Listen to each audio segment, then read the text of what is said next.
Hi everybody, it's Margot at My Favorite Quilt Store. Hope you're doing great today. I'm going to do a little demonstration on paper piecing. If you find that I'm going too fast, I will try and slow myself down because I do move through things quickly. But I wanted to give you a little idea of some of the things that I use when I'm paper piecing because we're getting ready to start the sew along for Riverside Knoll, which is a paper piecing project. So the first thing I do is I set up my workstation and I try and have everything close so that it's easy for me to move through. I have a rolling chair that swivels so that I have my pressing station on this side so it's easy for me to press. I've got my sewing machine in the middle where I come back to, and then I've got my cutting station on this side so that I have all my tools ready for me to use over here at my cutting station. So I have each different section so I can get through and make the most use of my time when I'm paper piecing. So I've got everything ready to go. So I wanted to run you through what some of my tools are that I like to use. So the first thing that I use is the Carol Doak paper piecing paper. And it's a newsprint paper because it's easy to sew through and tear off when you're done.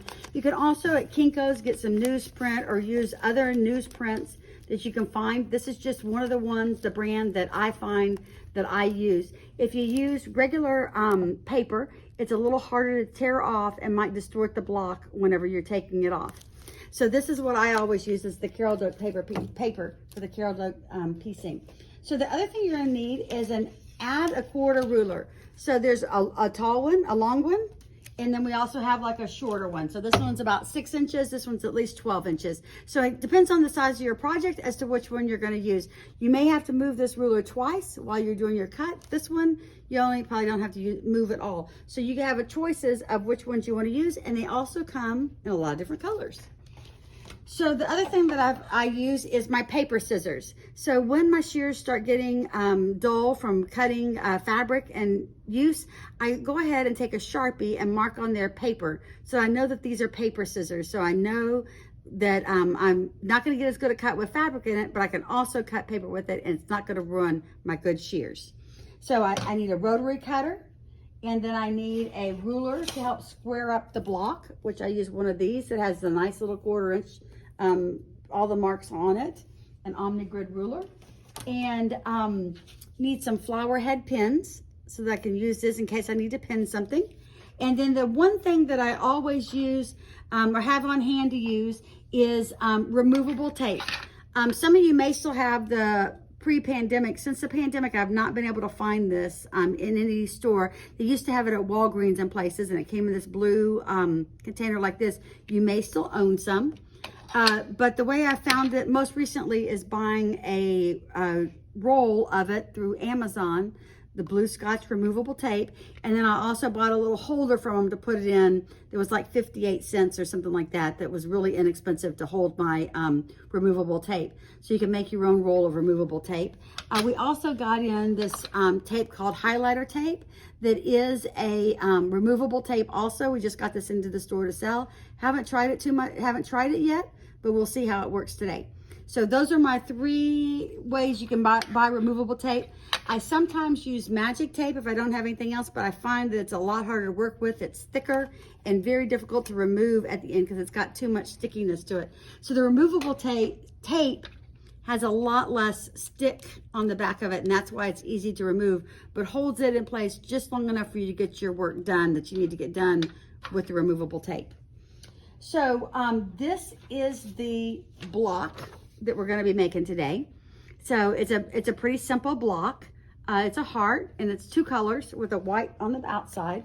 I've done 1/2 of it already. I got the first portion done so that you can see what it's going to look like. I've got 1 portion done, and we're going to sew the next piece together.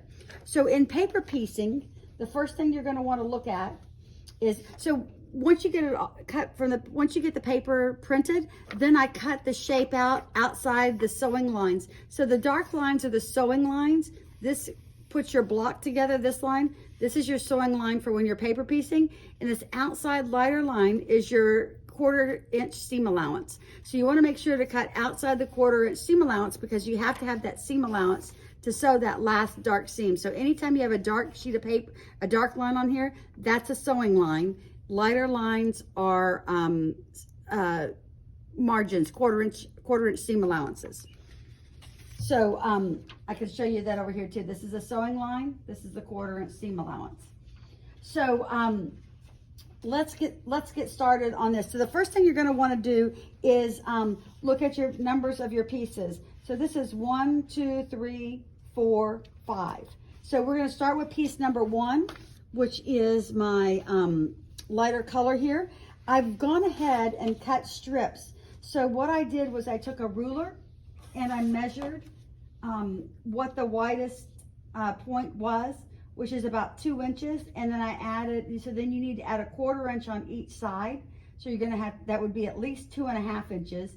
And then this one comes at an angle. See how it has an angle to it? So this is 3 inches, fits really, really good in there. So 3 inches is what I cut my strips to be for this particular piece. So I always use strips because it's easier for me to get started with a strip instead of a big piece of fabric, or cutting it into the individual small pieces that you have to think about. So we're working from the back side of the block. So what we want to do is, this is block number 1. So we want to come in here and make sure the fabric is on here. Put a pin. Oh, where's my flower head pins? Put a pin on this to secure it for a minute while we make our first cut on this. And the pin doesn't want to go through this nice, wonderful batik fabric. There we go. I just had it at the wrong angle. So I've got my fabric. And I didn't put it down far enough. Let's put that down just a little further. You can see in 1 minute I'm going to be cutting this so that we can have just what we need to use. So the other thing that you're going to need is an edge to fold back against. So this piece of the piece in the Carol Doak paper piecing works really good. I also use sometimes these ads that we get in the mail. They work real good if they're flat. You can use a piece of cardstock, just something that has a little bit of a cardboard feel to it, so that you can lay it down and fold back on the sewing line and fold back against it. So you're going to want to lay this back against the fold. See, right here is my sewing line. So I line this up on my sewing line and I fold back against it. So that's when I take my Carol Doak add a quarter ruler, or my add a quarter ruler, and cut this to be the cut this a 1/4 inch so that I have my 1/4 inch seam allowance to come up against. So I've got my first piece ready, so I'm going to add my second piece number 2 that I'm going to add to it. So you're sewing with right sides together. These are the 2 right sides of my fabric. Right sides are together on this block. I'm going to put that right on top. I'm going to take the pin out. Put these 2 together. I'm going to pull back and make sure I am at the 1/4 inch line, and I am. So now we can, if you feel comfortable moving this without pinning it, that's perfectly fine too. I do that all the time, but I'm going to pin it today so it's easy to move over here to the sewing machine, and I'm not going to lose my place. So I'm starting to sew up on the dark line. I've set my machine already to have a smaller stitch. You want to do about half the number of stitches so that it's easy to pull the pieces of paper off once you're done with all of the stitching.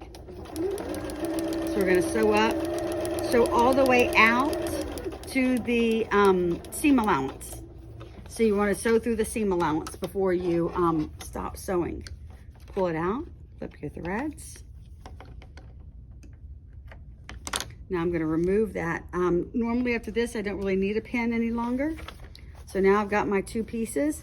If you think you can finger press it, tight enough, you can, but with batik, I really like to hit it with the iron a little bit to give it that, to make sure that it's really solidly down on that seam.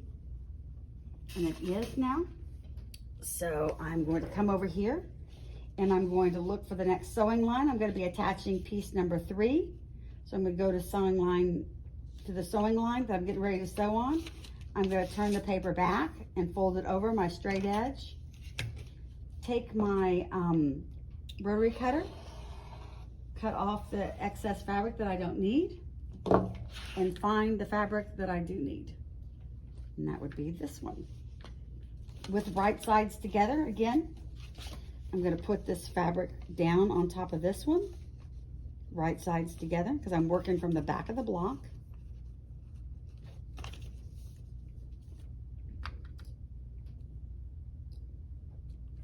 Put a little, stick a little pin in here so that I have a little bit of hold to it. Probably don't need to if you're just coming over here. Check it again. Looks perfect. I'm going to put my presser foot down. I'm using a wide presser foot so that I can see where my right where I'm supposed to sew on the sewing line is the black line. So I'm using a wide presser foot so I can see that easily. Go just past the seam allowance. Cut my threads. You don't have to really clip your threads close because you're going to be cutting them all completely off when you cut around the block. Press again. So now I'm ready to come and cut the next piece I'm going to put on, which is the white. So I will line this up on my next sewing line. Pull this back, and this time you might have to pull the threads out of the seam allowance right there, because there's a little bit of a seam allowance there. Put your rotary cutter down, and your ruler down. Cut with your rotary cutter to get this off. So I keep all these extra pieces because as I'm piecing the blocks going forward, I'll be using those to put in the next blocks as I'm making more blocks for this quilt. So now we've got the white piece that we need to add, and I can tell we need to add the white piece. And a lot of times what I'll do is I'll audition a piece to see if it's going to be big enough, and this one is definitely going to be big enough. You can put it on the front side just to make sure this piece is going to be big enough. So I'm going to place it right there on the 1/4 inch seam allowance. We're going to turn it over and sew from the top side of the paper.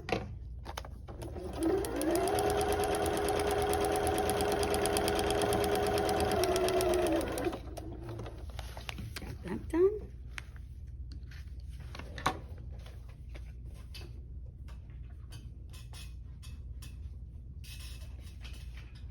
Press that a little bit.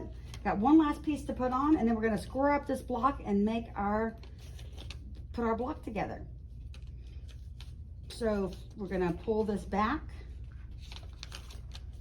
where we need it to be. You might have to get these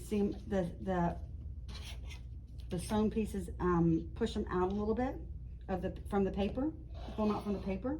Cut our 1/4 inch seam. Got all those scraps. Let's see if I got a piece of scrap big enough for this one.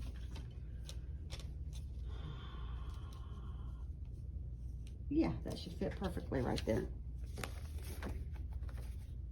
So when you put this on and you've measured a piece of scrap, you got to remember that you're working at the opposite angle. So you got to make sure you're putting it on correctly when you are adding it to the back of the paper. So we've got that one in place. Now we're going to sew.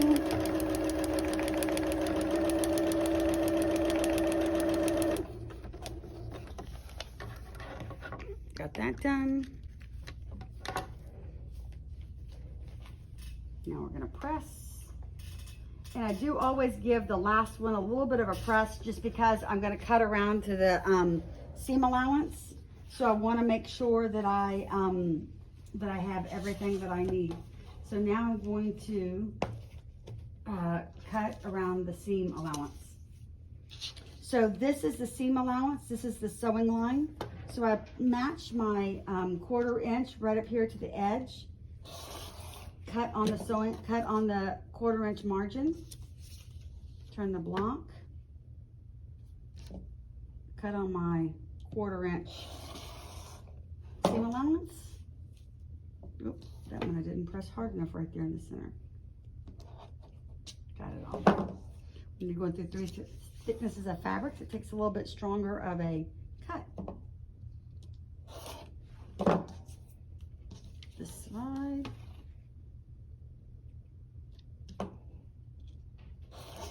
This side. Close my rotary cutter after I'm done using it. So now I've got this side ready to go, and this side. So these match up like this. And once I added these two, I'm going to add one more piece over here, and that should work just perfect.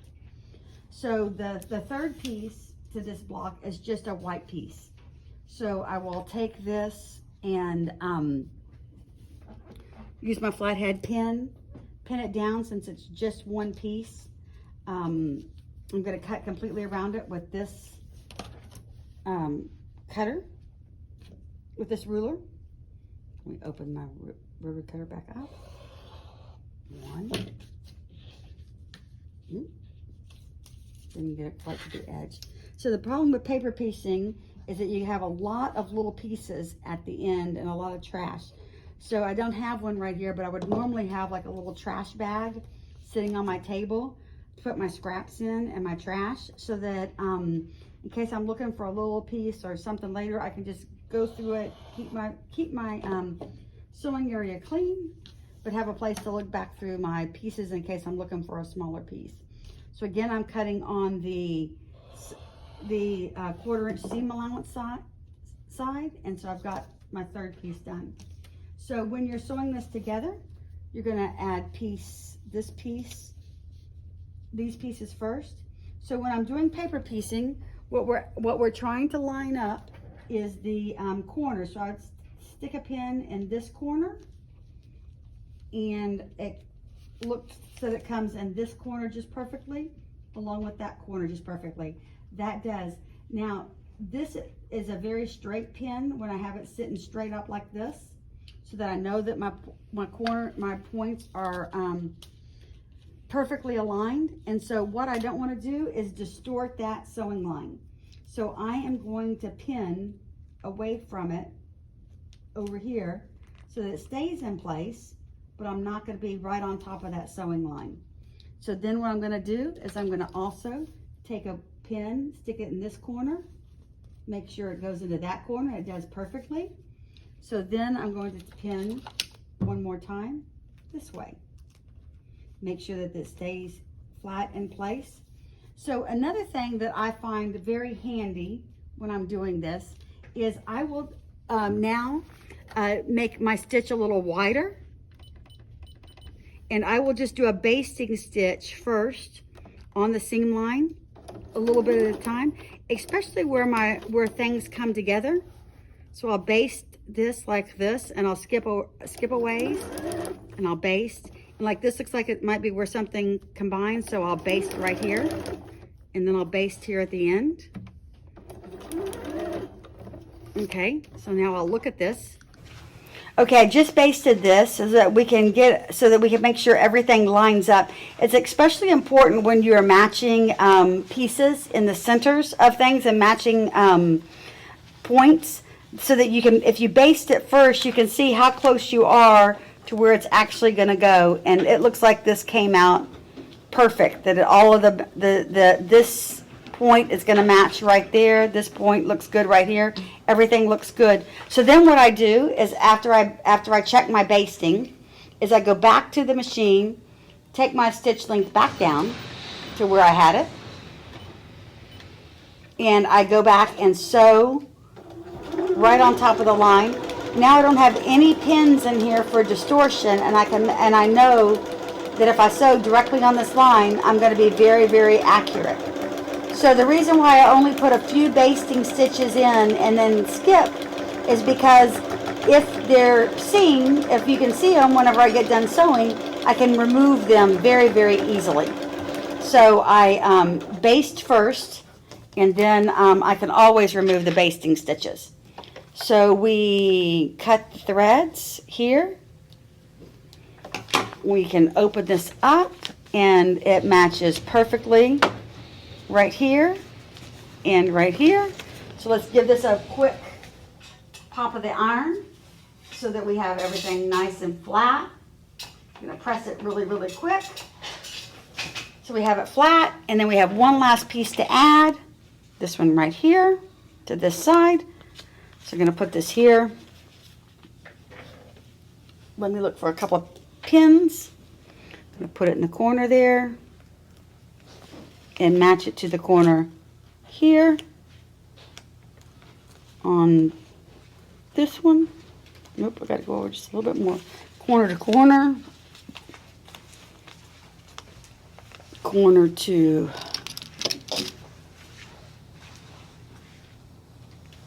corner to corner.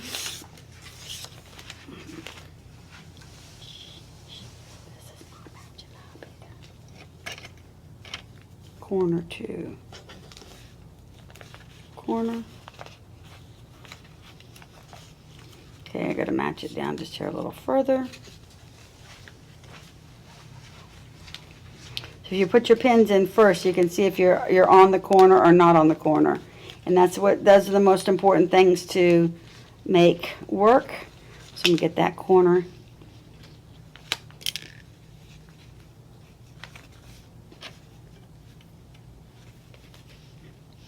This is just a white piece on the end, the other side, so it's not as treacherous because we don't have to match anything or match any points or pieces coming together. So I will sew this versus basting it. I only baste when I have pins in there and I'm matching points and pieces so that I can make sure that I have them accurate before I make my final sew, because you're doing such small stitches that it's going to cause problems. If you have to try and take it out a number of times, you're going to rip up your paper, and you're not going to have as good a quality of piecing. What I like about paper piecing is how accurate it is in the end, and how great your blocks come out, because this is a pretty big block right here, but I've done them as small as 2-inch blocks and 4-inch blocks, and they come out so nice when you're paper piecing versus trying to make those little bitty pieces, fussy pieces.